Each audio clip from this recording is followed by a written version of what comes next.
Convinced black people want race. Any Charlie Kirk post I go in the comments and all I see is, well, I don't see you posting about Trey Reed down in Mississippi. And rest in peace to him, of course. But if the autopsy says that he unalived himself, which is unfortunate, nobody wants to hear that. I've lost friends that unalived themselves. This is serious. Let's get that on the table before I continue. Why are y'all trying so hard to make this some white supremacist lynching? I mean, this absolutely makes no sense. Of course, I don't want the kid to unalive himself, but I damn sure don't want a lynching happening. You'd think it's pretty logical to not want America to go backwards. But y'all want America to go backwards. And if there's nothing super racist going on, y'all gonna find something and make it super racist. This selective outrage and the need for chaos is tiring.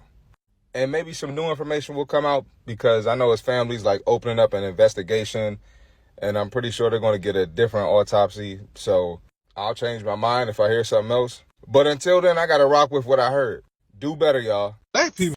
Yeah, I agree. I myself was very adamant about trying to find out as much information as possible. I think that the police departments, both the university police and the local police down there in Mississippi, was also adamant. I even made a couple of phone calls to see if I can find out more information. And instead of waiting until all of the results, similarly to how we see everything that happens in social media, instead of waiting for all of the results, I automatically seen people blaming white people for the circumstance of what is happening to the young guy. Now, as he said, if any new information is released, then we can explore that. But until then, why do y'all want to have a race war? I just don't understand it. What is it about racism that attracts you? And there are people out here that only talk about that. That is the only thing they talk about is how hated they are as black people and how they need to get this. And I'm like, do you have any joy in your life? What is it like when you turn off the internet? What is it like when you cut off the computer or put down your phone? Do you have anything else that you would like to talk about? No, most of the time they don't. Aside from the fact that there was also a white guy that, in the same breath, the same thing happened to him in a town close in Mississippi, and nobody had anything to say about that. It was almost like, oh man, I can't believe that happened to him too. It was almost like people were disappointed. And granted, again, like this young man said, you don't want to see anybody pass away. That's not the play. But what we do want to do is make sure that we get all of the information. But people that are angry and ugly and upset look to be angry, ugly, and upset.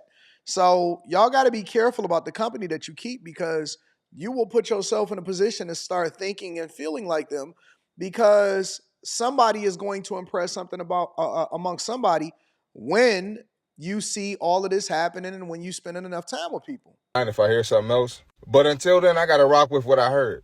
Do better, y'all. Black people promote more racism than white people. I know that's gonna sound real crazy, huh? But I'm gonna tell you like this. Black people sitting up here can't have nothing, do nothing without actually, or even face nothing without throwing racism at it. Racism probably wouldn't even be an issue if black people weren't constantly bringing it up in every interaction that happens. Every time we have an interaction with white people, we just say racism, racism, racism. But we ain't thinking about the fact that black people out here making music, talking about destroying each other with drugs, weapons, like bad living and everything like that, making bad decisions, encouraging each other to make these bad decisions. We ain't thinking that's racism. We thinking, oh, that's fine. That's our music. That's our culture. We ain't thinking about, oh, like all the crazy stuff that's on BT that's bad for us.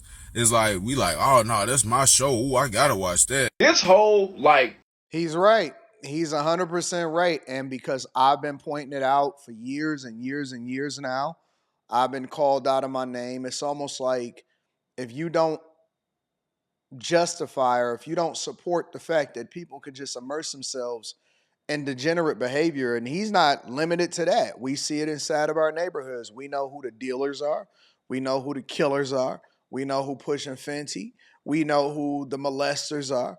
We know where the person is who did it. We know more than the police knows inside of our own culture and neighborhoods. And you could literally stop crime and corruption and ignorance from happening overnight. And you know what we do? Nothing. We don't stop it. We're not looking to stop it. We're not looking to make a change. You're not looking to fix it because the only thing that we care about is whether or not somebody else is we got this whataboutism about us. What about them? Or what about this? Or what about that? Well, what about you are the one that have to live with yourself in your own community.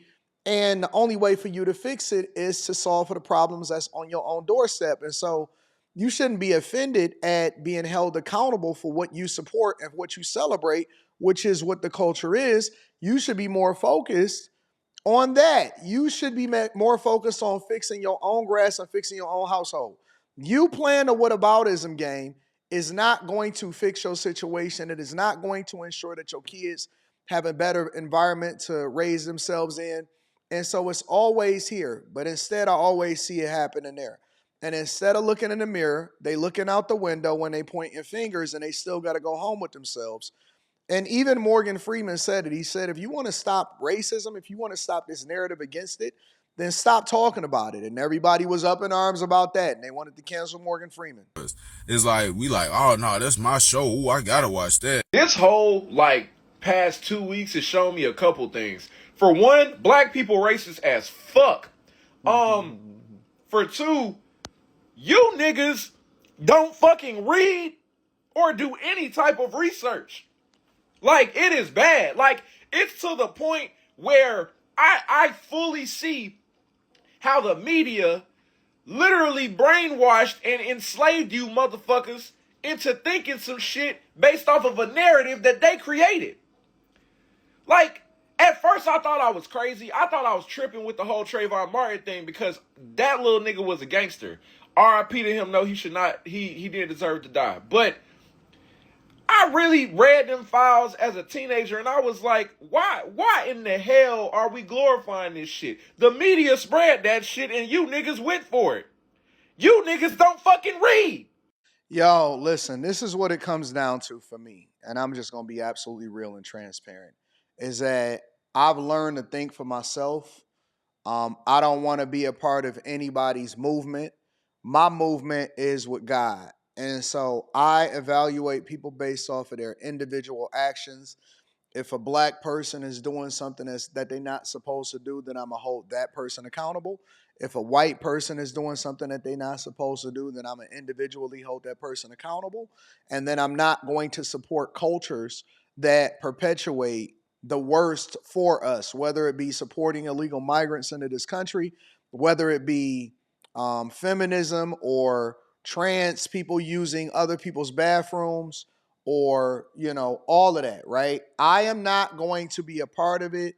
I'm not going to support it, and I don't believe in it, including, but not limited to, black people choosing to be racist and then try to act like they can't be racist because somehow, some way, they don't hold or control any power over changing or implementing anything over anybody. Well, if that's the case, and Trump didn't have to overcome anything to wind up becoming president a second time, including Letitia James up in New York or Fonnie Willis down there in Fulton County, Georgia, who was busting it down for a real one, or what was happening in Florida. None of that. You wouldn't have seen Barack Obama become president, Kamala Harris become vice president based off of DEI. You wouldn't see anything, nothing whatsoever. But for whatever reason, it's okay for us to do it, which actually makes it worse for us, but it's not okay for anybody else to call it out and hold us accountable. Let me know what y'all think inside of the comments. I always like to give credit to the content creators, so I'm going to always link back to the description. Make sure you tap into the Patreon. Teach Hanley, 40% off your first order, 20% off for life. I love you. I appreciate you. I'm going to see you guys on the Millionaire Morning Show. Peace.